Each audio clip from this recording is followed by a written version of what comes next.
To a large extent, I believe our faith in God is a consequence or fruit of experience. Quite a few years ago, I made a financial investment in a small business, and it began to require more to stay afloat. And it still didn't do well, and more was required. And it became a terrible economic threat. I remember having to go before the Lord with nowhere else to turn, and in tears and pleading, just seek for anything that He would provide in His love and wisdom.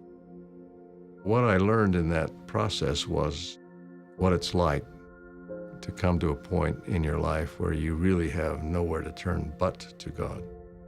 And in those circumstances, one truly learns how to pray and how to receive the answers that come.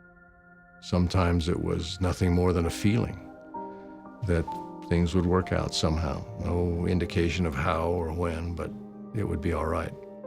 Sometimes it was an idea that would make a difference.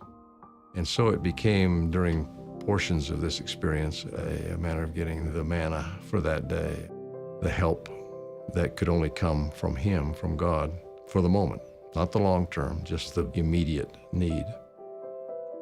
I think what we have to do when the pressures are there and the clouds are dark and threatening is take life a day at a time.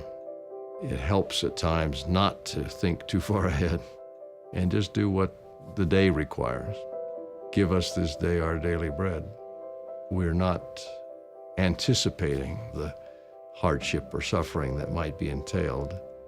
We sometimes just have to break it down to this moment, this day. And while deliverance isn't immediate and you may not see the end, still, you've got enough for today. When this began happening in my life, my prayer was, give me a miracle, solve this problem. And it took a while to finally come to the point of saying, I'm content to get a daily help and let it take what time it takes, knowing that I can rely upon God. And it's been a blessing to me ever since to have had that rather harrowing experience because of what it meant for my relationship with Him.